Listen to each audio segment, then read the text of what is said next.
Salut à tous les amis, c'est Culture Geek. Aujourd'hui on se retrouve pour mon classement des 7 films Spider-Man. Voilà, alors je rappelle, c'est mon classement personnel. N'hésitez pas à faire le vôtre dans les commentaires. Et sur ce, on va commencer tout de suite. En 7ème position, on va retrouver Spider-Man 3 qui est pour moi le pire.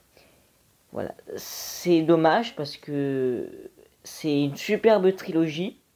Voilà, enfin c'est la trilogie où j'ai grandi, voilà. Mais ouais, je trouve ça super dommage. Mais en fait, ce que j'aime pas dans ce film, c'est déjà il y a trop de méchants. Voilà, puis Venom, putain, t'as qu'à voir sa gueule, c'est du grand n'importe quoi. Bon, après, je comprends que les films, on était encore en 2000, je sais plus combien, donc les effets spéciaux, c'était pas encore ça, mais ils auraient peut-être pu faire mieux. Le symbiote, il est super bien. Voilà, on a le personnage de l'homme sable qui est pour moi le personnage que j'apprécie le plus dans ce film. Voilà. Ensuite, on a Harry Osborn. Lui, tu ouvres une poubelle, tu le mets dedans, voilà. Tu refermes, puis tu le mets dans le container. Parce que lui, non mais, s'il vous plaît, c'est du grand n'importe quoi qui va devenir le kid gobelin, là, je sais pas quoi. Ensuite, à la fin, il va aider Peter, c'est du grand n'importe quoi. Voilà. Ensuite, en 6ème position, on va retrouver le Spider-Man Homecoming. Voilà que, pour moi, c'est un bon film. Parce que c'est vrai que Tom Holland, il est génial en Spider-Man. Il est génial. Voilà, il est génial en Spider-Man. Mais c'est vrai que j'aurais voulu qu'on découvre un petit peu comment Peter a eu ses pouvoirs. Voilà, Tante May, elle est beaucoup trop jeune, excuse-moi. Elle est beaucoup trop jeune. Moi, ce que j'aime dans ce film, c'est pareil, c'est le méchant. Michael Keaton, qui est un excellent acteur, que j'ai découvert dans Batman de 1989, si je ne dis pas de bêtises.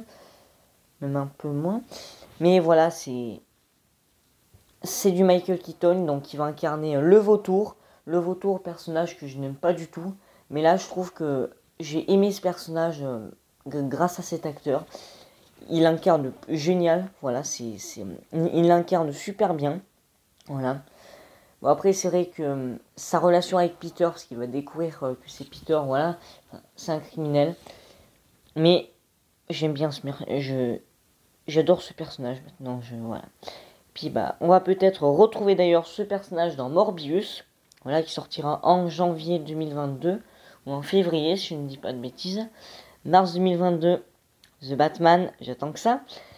Allez, en 5ème position, on va retrouver le Spider-Man 2 de Sam Raimi.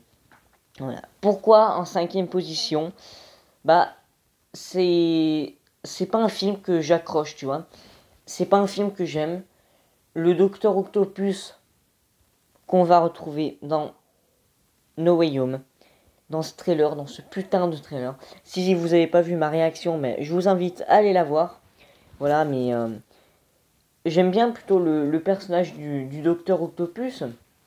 Mais ce film, je sais pas, j'arrive pas à rentrer dedans, je sais pas. J'arrive pas à rentrer dedans, à accrocher, je sais pas. Voilà, allez, en 4ème position, Spider-Man Far From Home. J'ai vu ce film il y a pas longtemps. Enfin, il y a 3-4 mois au moins. Voilà, il est bien. Il est génial. Le personnage de Mysterio, qui est génial. Voilà, le méchant, il a entubé Spidey, voilà. Et puis, Peter qui sait pas ce qui va devenir Tony Stark, le nouveau Iron Man ou je sais pas quoi là. Voilà. Mais c'est vrai que, après, bon, Far From Home, Homecoming et No Way Home, c'est un Spider-Man un petit peu plus moderne. Voilà, parce que c'est vrai que moi je suis moins fan aussi de l'armure de Iron Spider.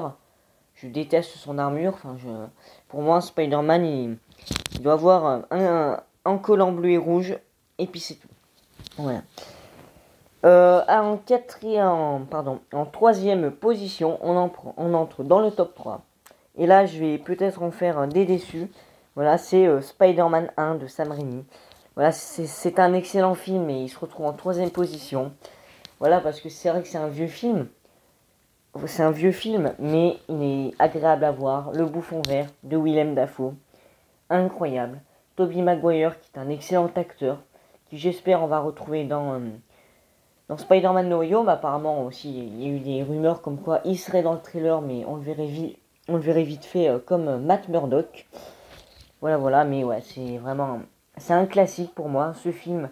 Si tu me proposes de le voir au moins toutes les semaines, je te dis oui, sans souci. Voilà. Ensuite, dans le top 2, on va retrouver The Amazing Spider-Man. Pourquoi j'aime ce film? Pourquoi j'adore ce film? Tout simplement parce que quand j'ai vu ce film, j'ai l'impression d'avoir vu Spider-Man version Batman. Mais il y a un côté détective, c'est sombre, c'est violent, c'est sombre, et c'est ça que j'aime. J'adore son costume, là, avec ses yeux orange un peu. Voilà, je kiffe son costume. D'ailleurs, je trouve ça dommage que dans Amazing Spider-Man, le destin d'un héros, ils vont changer son costume. Enfin, ça, je vais vous expliquer pourquoi. Mais franchement, ouais, j'adore le père de Gwen Stacy. Puis aussi, la relation entre Peter et Gwen. Je trouve ça excellent. Pour moi, c'est la meilleure relation. Voilà, voilà. Ensuite, en première position, bien évidemment, The Amazing Spider-Man, le destin d'un héros. Voilà. Pourquoi? C'est dommage parce que... c'est dommage. C'est dommage qu'il n'y ait pas de troisième film déjà. Parce qu'à la fin, il va se battre contre le Rhino. Et là, il nous coupe tout. Le film s'arrête. Il n'y a pas de suite. Ils n'ont pas le droit de nous faire ça. Ils n'ont pas le droit. Mais bon, c'est un film vraiment génial. Le personnage de Electro, magnifique ce personnage. Ce personnage, pour moi, c'est un de mes méchants préférés. Avec le vautour, le Bouffon Vert de Willem Dafoe. Et parce que dedans, il y a un autre méchant. C'est le Kid Gobelin. On va l'appeler comme ça, le Bouffon Vert nouvelle génération. Ouais, c'est Harry Osborn qui se transforme en Bouffon Vert. Mais, oh là là, mais ce personnage, mais qu'est-ce qu'il est badass, je trouve. Qu'est-ce qu'il est badass. Franchement, ce personnage, peut-être qu'on va le voir dans No Way Home. Franchement, aucune chance, je pense. Je pense pas qu'il y ait des chances. Parce que c'est vrai qu'à la fin, il est en vie. Voilà, où il y a un mec noir là qui passe avec devant tous les costumes là. Enfin, l'armure de Docteur Octopus, de Rhino, du comment ça s'appelle, du Scorpion qu'on verra dans No Way Home. Voilà. Mais ce film pour moi il est super bien. La scène de fin. On va en parler de cette scène, de cette scène mythique où Gwen tombe. Quand Gwen tombe et quand tu vois Peter lancer sa toile, tu te dis ça y est, il la sauve. Mais quand t'entends un poc en bas, tu te dis non, quand même pas. Et s'ils ont fait mourir Gwen Stacy, la petite amie de Peter, et pour moi, ça c'est la meilleure fin de tous les Spider-Man. Voilà, elle est incroyable. Voilà, il y a même eu une scène coupée, par exemple à l'enterrement, il y aurait eu le père de Peter qui serait en vie. Voilà, et voilà, j'ai vu cette scène. J'ai pas compris parce que c'était en anglais. Je suis éclaté en anglais. Voilà. Mais sinon, voilà. On a aussi, au début, les parents de Peter. On apprend comment ils sont morts. Enfin, comment la mère est morte, apparemment. Voilà. Et puis, voilà. C'est la fin de mon classement. N'hésitez pas à faire le vôtre dans les commentaires. Sinon, je vous invite à vous abonner si vous découvrez cette chaîne, à liker la vidéo et à la partager à tous vos amis. Allez, ciao, c'était Culture Geek.